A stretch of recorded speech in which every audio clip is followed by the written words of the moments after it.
Hello, I'm Luke Darcy and welcome to the 2013 wash-up for the Magpies. Damo, the Pies won 14 home and away games. They had 8 debutants this year, but a hugely disappointing elimination final loss to Port Adelaide. How do you see their year? Was it a success?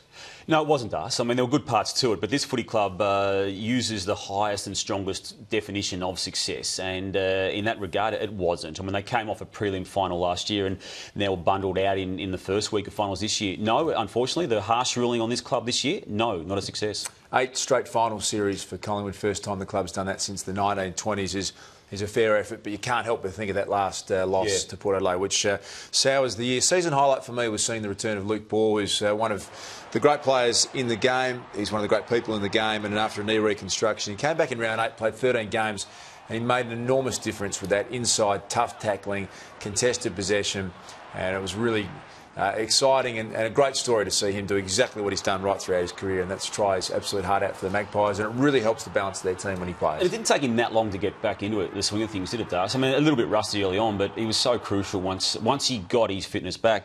Das, my season highlight was just Nathan Buckley's preparedness to play kids and debutants. And have a look at these names here. 13 senior players went into 2013 with 15 games or less. The other statistic which I want to draw your attention to is the fact they introduced 8 debutants to the game in this particular season, and they all showed a fair bit. I mean, this guy here, Seedsman, had played before. He does, if you believe the people who know him best, he needs to realise the time is now for him. He's got ability, they want him to show it, and they want him to take some more responsibility than what he's done. Love this guy, Das, you know I do. Brody Grundy.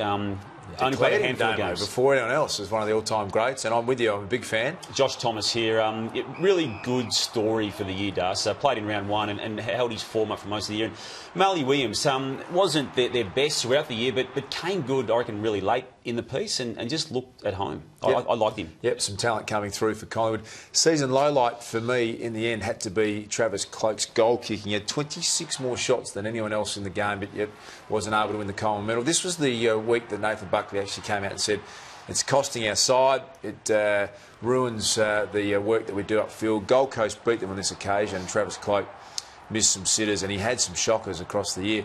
He thought like he got it right last year and that this was behind him, but when you do that from 10 metres out directly in front, well, the players up the ground lose faith and confidence in the way you go about it. Low light for you, Damo? To me, it was the Brat Pack referencing Das, and Nathan Buckley I think handled it as well as he could have. There's powerful personalities and egos at that footy club and he deals with it pretty well, but the fact he needed to constantly refer to it and constantly say there's no issue to see here, let's move on, means there was a concern. I mean, Harry O'Brien walking out on the footy club the way he did, he was lucky to be able to walk back into that place, and I know there are issues around the football side of it which they were happy to help him on, but he did walk out on that footy club and said some pretty bad things to his coach and footy operations manager.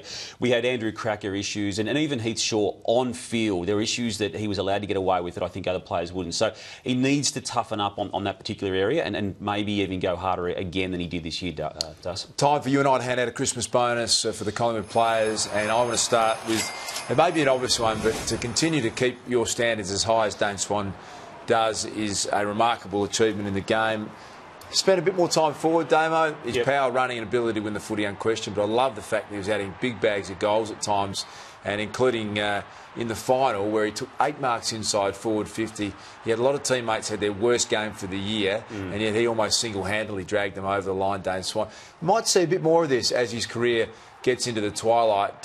He is in remarkable shape. I don't think anyone will play the game that looks like he does physically. If you looked at him on the street, you'd think that maybe he needed to go and spend a bit of time in the gym and lose some weight, but no dramas with Dane Swan. He was outstanding again. You'd think he's a chance for a second Brownlow medal too, I would have thought too. The way he polls, and it would be deserving of a man who's had a great 7 years as one of the stars of the game. And if it's not him at Collingwood, it could well be this man, Scott Pendlebury, who is my man for the Christmas bonus star. So I felt from what I saw, this was his best season of footy. And we know that when you say that about Scott Pendlebury, you're coming off a very high base going into this year. I thought what he did this year was as good as he's done, and he's even getting better at these little deft touches in the pack situations, Das. I mean, he flicks out handballs in a way that no one else can, and we know he kicks goals as well and does courageous things, silly courageous things like this quite regularly. And He's class when he wants to put himself ahead of everyone else and not dish it off, Darcy. You can just stroll in from 50 and drill this one into row 10. I think it's time that Scott Pendlebury was captain. I think that will happen next year, and just the class and the time and the poise and the space with which he plays the game is something to see. Definitely lock him in, Darcy, as captain? Yeah, I think so. I think that Nick Maxwell's been great. He's won a premiership for them in the Tom Harley mould, but I think to have a gun like that ready to go, it's probably time to make the change. Where do the Pies improve in 2014? I think they need Lockie Keith to really hold down centre-half back. They tried him forward in the final. It didn't work. Coming back from knee reconstruction, he showed some great signs, Damo, that he can do it. Always going to be better next year.